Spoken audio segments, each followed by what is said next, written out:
Hi everyone, welcome back to my channel. Today we will be looking at this very big, gigantic topic called algebra. And more specifically, we will be looking at the four operations of algebra. So algebra is really very important and it sets the foundation of mathematics in middle school and high school. So if you can master algebra well, it helps to unlock the whole universe of higher mathematics like calculus, advanced trigonometry, etc. So today we'll be looking at this question as an example. Okay. And before I start to solve, right, I want to recap with you something that is important. And this is like a magical acronym that we use, okay? If you are studying it in the States, in America, you would have heard of this term. It's called PEMDAS. I'm not too sure if I pronounce it correctly. It's spelled as PEMDAS,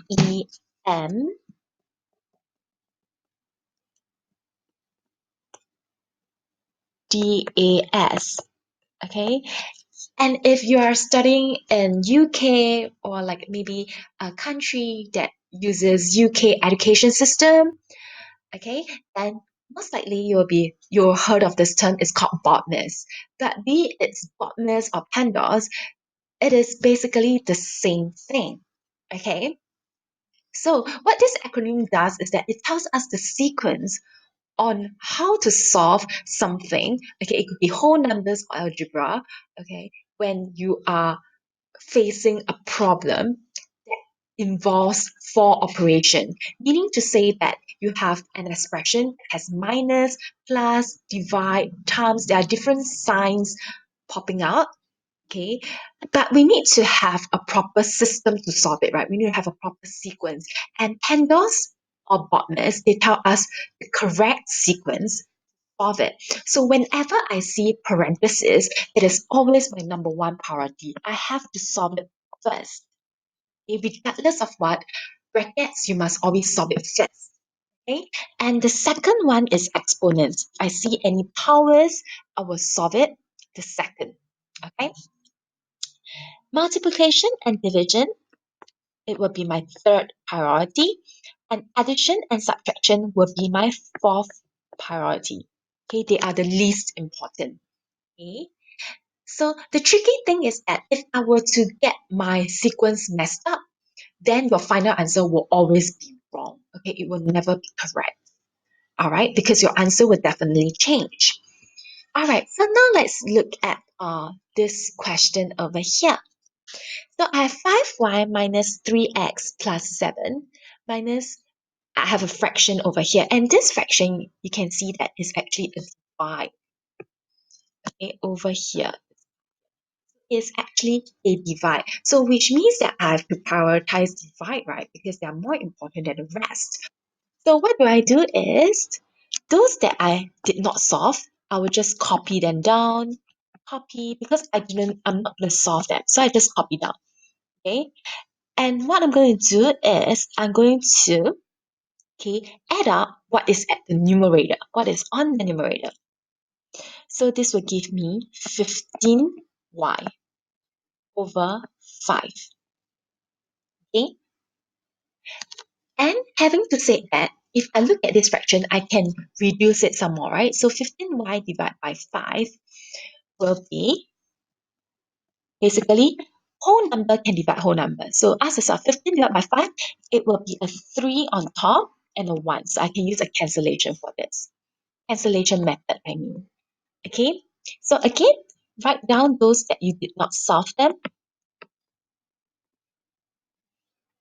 Minus 3y. Okay, next thing I'm going to do, okay, grouping method. So what I'm going to do is I'm going to group things up, okay? You see the 5y over here and the negative 3y? So they are considered like terms, okay? They are like, think of them like same family, you know? So if they're same family, they should not be separated, right? You cannot separate them. So we have to put them side by side. And always remember one key thing, okay, I always tell my students, is that when you are grouping out terms, right, you have to always remember to bundle the alphabet with the coefficient and also the sign in front of it. Okay, do not separate the sign or detach the sign. Okay, you always will have alphabet, coefficient, and then followed by a sign. So we are talking about this thing over here. Do you see it? Then I drew my bracket. Okay, I didn't stop over here. Okay, what I did was I purposely extended to the negative sign because I know that if I'm going to group, I'm going to shift it, right? So I have to do grouping, which means that I have to shift it in front. I have to shift the negative sign front as well because negative 3y is attached. They are together, okay, like a couple. So when you shift, you have to shift the negative sign along with 3y as well.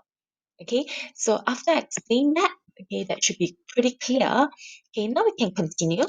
Okay, so negative 3x, just continue to write those that you, okay, that is in the expression.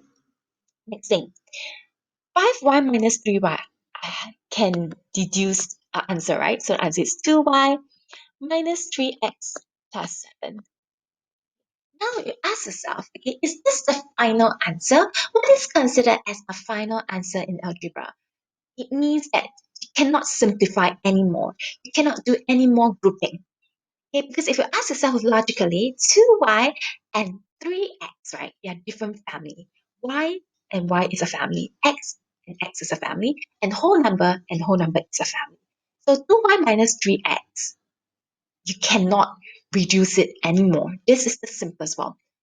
Therefore, the final answer will be 2y minus 3x plus 7 is my final answer. Okay? So I hope that this quick video will help you to explain to you how to quickly and easily do 4 operations. Really, it's just very simple. Okay, you just have to remember the acronyms. Okay, put it at the back of your head, BODMAS or be it PEMDAS, and always just work along this line. Okay, thank you so much, and I hope you enjoyed this video. If you find this video effective and helpful for you, please give this video a like, a thumbs up, and also subscribe to my channel. I hope to do a math tutorial every single day. So I hope to see you in my next video. Thank you. Bye bye.